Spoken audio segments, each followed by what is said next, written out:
Budget कुर्सी बचाओ budget है, जो इन लोग ने स्पेशल पैकेज देने का एक नया जुमला झुंझुना दे दिया है। देश को नुकसान पहुंचाने का काम मोदी जी ने किया अपनी कुर्सी बचाने के लिए। इसको अंधी बहरी गूंगी सरकार कह सकते हैं। जब भी जनता के मुद्दे आते हैं, चाहे महंगाई की बात है, चाहे बेरोजगारी की बात है, ना इनको सुनाई देता है, ना इनको दिखाई देता है। नमस्कार, 4 PM दिल्ली देख रहे हैं आप और मैं हूं आपके साथ शाहीन खान। आम बजट के बाद एक तरीके से बवाल मच चुका है, क्योंकि बजट के अंदर पूरी तरीके से दो दलों का पूरा ख्याल रखा गया है, नीतीश बाबू और उधर नायडू बाबू। और उसको लेकर के लगातार जो विपक्षी दल एक बड़ा आरोप यहाँ पर लगा रहे हैं कि ये बजट कुर्सी बचाओ बजट है, यानी कि जिस तरीके से एनडीए की सरकार देश के अंदर है और जो कि नीतीश और नायडू के भरोसे बनी हुई है, उसी को बचाते हुए यहाँ पर कहीं ना कहीं केंद्र सरकार ने अपना बजट दिया है। नारेबाजी यहाँ पर की जा रही है, देख सकते हैं आप।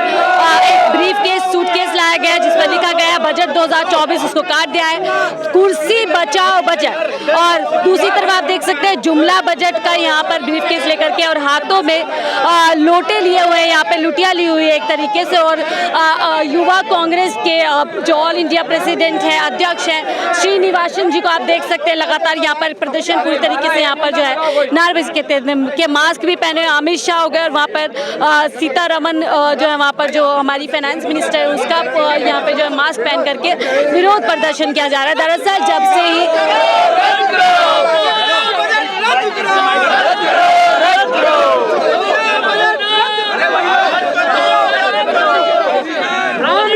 तो देखिए यहाँ पे सांकेतिक रूप से एक अर्थी का प्रावधान किया गया। अर्थी यहाँ पर है जहाँ पर दो तरफ जो है अमित शाह सीतारमन और दूसरी तरफ आप देख सकते हैं प्रधानमंत्री मोदी जी को बीच में सांकेतिक रूप से बैठाया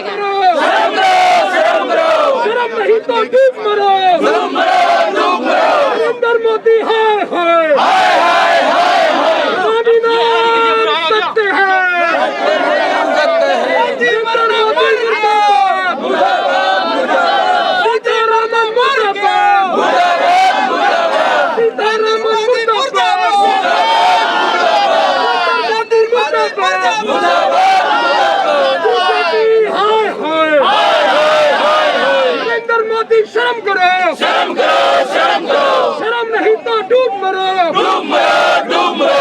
जो सरकार निकलनी है वो सरकार बदलनी है। मैं बोलता हूँ। तो देखिए लगातार यहाँ पर नारेबाजी सरकार के खिलाफ की जारी है। पूरी तरीके से यहाँ पर पूरी तैयारी कर करके यहाँ पर देखिए बजट यहाँ पर खोल दिया गया। बजट के अंदर सीधा सीधा एक जो है झुंझुना बनाया गया और दोनों तरफ आप देख सकते हैं नीतीश और नायडू दोनों की तस्वीरें खोखले वादों के झुंझुने। भारतीय युवा कांग्रेस का आज का प्रोटेस्ट है।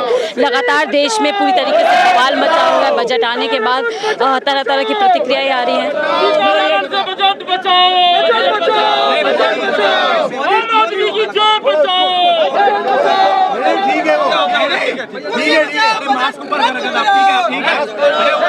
देखिए यहाँ पर कुर्सी बताई हुई है सांकेतिक रूप से, जहाँ एक तरफ अमित शाह और बीच में जो है कुर्सी पर यहाँ पर प्रधानमंत्री मोदी जी बैठे हैं।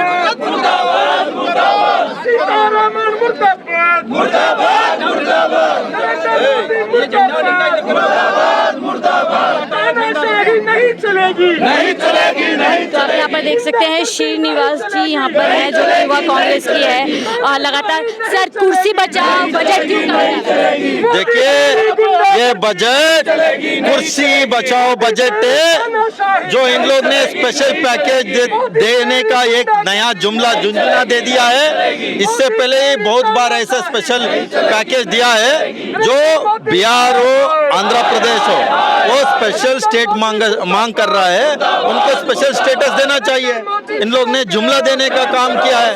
और उस बजट में इस देश का बेरोजगार युवा के बारे में कोई चर्चा नहीं है, महंगाई के बारे में चर्चा नहीं है, किसानों के बारे में, एमएसपी के बारे में चर्चा नहीं है, आम गरीब लोगों के बारे में चर्चा नहीं है। निर्मला सीतारमन जी, आप प्याज नहीं खाता है, कोई फर्क नहीं पड़ता है इस देश को। आप आम जनता का जॉब क्यों खा रहे हैं?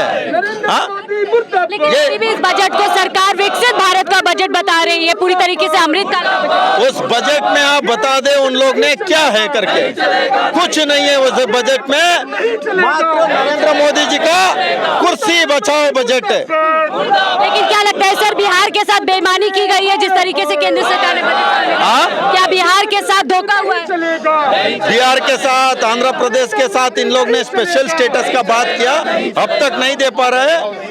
इसमें साफ साफ दिख रहा है कुर्सी बचाओ बजट। कुर्सी बचाओ बजट यहाँ पर श्रीनिवास जी इसको कह रहे हैं, आप देख सकते हैं यहाँ पर ये बजट की पूरी तरीके से जो है सूटकेस यहाँ पर रखी गई है, हाथों में भी। सर हाथों में क्यों लिया?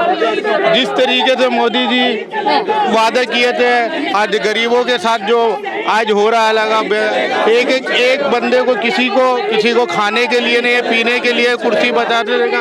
हम लोग नारा लगा रहे मोदी जी से यही मांग कर रहे हैं, या तो इस्तीफा दो, सरकार आप नहीं चला सकते, इस्तीफा दे की मांग कर रहे हैं। ठीक है, इस्तीफा देना चाहिए सर। आपने पूरा तरीके से ब्रीफ केस लिया है, उसमें कुर्सी बचाओ बजट और 2 तस्वीरें नजर आ रही है साथ में। क्या देखिए, ये हमारा प्रोटेस्ट ये दर्शाता है कि बजट का सूटकेस है लेकिन वो खाली है। किस प्रकार से देश के अंदर कुर्सी बचाने के लिए बजट में भी भेदभाव किया जा रहा है, ये बहुत ही शर्मनाक है।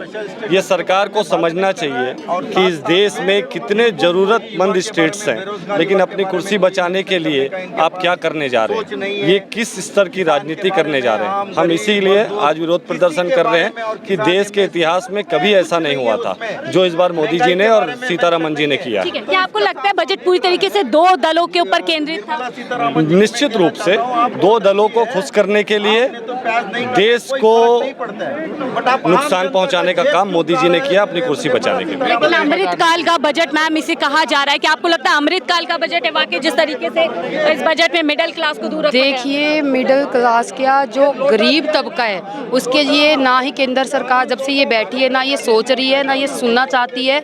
इसको अंधी बहरी गूंगी सरकार कह सकते हैं। जब भी जनता के मुद्दे आते हैं, चाहे महंगाई की बात है चाहे बेरोजगारी की बात है, ना इनको सुनाई देता है ना इनको दिखाई देता है। इनको सिर्फ अपने घर भरना आता है और अपनी सत्ता के लालची ये लोग। क्या लगता है नीतीश कुमार से डर गए प्रधानमंत्री मोदी जी जो इतना ज्यादा जो है पैकेज भर भर के दे दिया? बिल्कुल डर सामने है और ये अपने आप को बचाने के लिए ये कर रहे हैं। ये पलटू संगठन के साथ मिलके आम गरीब जनता की आवाज़ नहीं उठा पा रहे हैं, गरीब लोगों के मुद्दे नहीं उठा पा रहे हैं। ये पूंजीभूत सरकार बनी हुई है, बजट बिल्कुल गरीबों के पक्ष में नहीं है, युवाओं के पक्ष में नहीं है। बिल्कुल बहुत ही बजट से पहले सर कहा था प्रधानमंत्री मोदी जी ने कि मैं देश के लिए हूँ, दल के लिए नहीं। लेकिन जब बजट खुलता है तो साफ तौर से दिखता है कि दलों को सिर्फ इसमें खुश करने की। मैं एक ही चीज कहना चाहता हूँ, वो नरेंद्र मोदी कहाँ गया जो बोलता था एक मोदी सब पे भारी, वो कहाँ गया मोदी सरकार?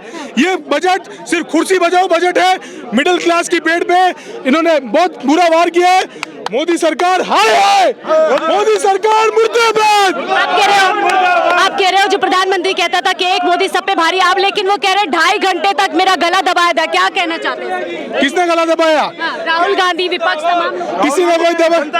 जनता ने दबाया। जनता ने इनको लोकतंत्र का इस्तेमाल करके इनको आज इनकी अपनी दिखाई है। ठीक है, आपको क्या लगता है सर, क्या पूरी तरीके से ये देश का बजट है, सिर्फ एनडीए का बजट? ये बजट को देख के ऐसा तो नहीं लगता कि ये भारत देश का बजट है। ये बजट जो पेश किया गया है, इस बजट में साफ तौर पर नजर आ रहा है कि जिस तरह से बिहार और आंध्र प्रदेश को जो पैसा दिया गया है, वो पैसा पूरे भारत के बजट का करीबन 50% के आसपास है। इतना पैसा, मैं खुद राजस्थान से आता हूँ जो कृषि प्रधान है। हमारे राजस्थान के अंदर इन लोगों ने, क्योंकि राजस्थान की जनता ने इनको अब की बार ऐसी लात मारी है, पिछली 2 टाइम से ये 25 में से 25 सीटें जीत रहे थे, लेकिन इस बार इंडिया गठबंधन को 11 सीटें मिली है। उसी 11 सीटें खोने के गम में इन्होंने राजस्थान के साथ में भेदभाव किया है और राजस्थान को इन्होंने बिल्कुल भी पैसा नहीं दिया है। इससे साफ तौर पर ये नजर आ रहा है कि ये बजट सिर्फ कुर्सी बजाओ बजट है और इस बजट में सिर्फ थोती घोषणाओं के अलावा धरातल पे उतरने के लायक ऐसा कुछ भी नहीं है। जो धरातल पे उतर सके। जो पहले से बताते आ रहे थे, बस इसमें सिर्फ 2 राज्य जो जिन्होंने इनके कुर्सी बढ़ाने में मदद की है, नीतीश कुमार जी और चंद्रबाबू नायडू, उनको ये पैसा दिया। लेकिन मोदी कह रहे हैं ये बजट हर वर्ग के लोगों को शक्ति देगा और हर वर्ग के लोगों को मजबूत बनाएगा। मैडम एक बात बता दूं आपको, नरेंद्र मोदी सरकार में पिछले 10 सालों से है कि मैं खुद मिडिल क्लास से हूँ, मैं खुद एक मिडिल क्लास से हूँ और मिडिल क्लास में मतलब ऐसा देख रहे हैं कि नरेंद्र मोदी कह रहे हैं कि ये हर एक को, लेकिन नहीं लगता, क्योंकि नरेंद्र मोदी पिछले 10 सालों से जो बजट पेश कर रहे हैं वो सिर्फ और सिर्फ अगर आम जनता में किसी की बंधु की सैलरी या तनख्वाह बड़ी हो तो बता दीजिए, सिर्फ इनके अमीर मित्रों के अलावा अडानी और अंबानी की जितनी संपत्ति बड़ी है उस हिसाब से अगर किसी गरीब इंसान की या मिडिल क्लास की संपत्ति बड़ी हो तो आप पूरे भारत में सर्वे कर लीजिए, आपको खुद पता चल जाएगा। धन्यवाद। बहुत बहुत शुक्रिया हमसे जुड़ने के लिए। तो देखिए लगातार यहाँ पर जो प्रदर्शन है वो पूरे देश भर में किए जा रहे हैं। विपक्षी दल के तमाम नेता इस बजट को लेकर के अलग अलग प्रतिक्रिया दे रहे हैं और अब इसी को लेकर के युवा कांग्रेस ने यहाँ पर एक बड़ा प्रोटेस्ट रखा है और पूरी तरीके से सांकेतिक रूप से यहाँ पर दिखाया जा रहा है कि नीतीश और नायडू कहीं ना कहीं प्रधानमंत्री मोदी की कुर्सी बचा रहे हैं, जिसके चलते उनको बजट के अंदर भारी सौगात दी है। अब इस सौगात को लेकर के भी आरोप लग रहे हैं कि अन्य राज्यों के साथ यहाँ पर कहीं ना कहीं केंद्र सरकार ने पूरी तरीके से भेदभाव किया। बहरहाल अब इस बजट को लेकर के आगे क्या क्या होना है ये देखने वाली बात होगी। फिलहाल के लिए मुझे दीजिए इजाजत। आप देख रहे थे 4PM दिल्ली।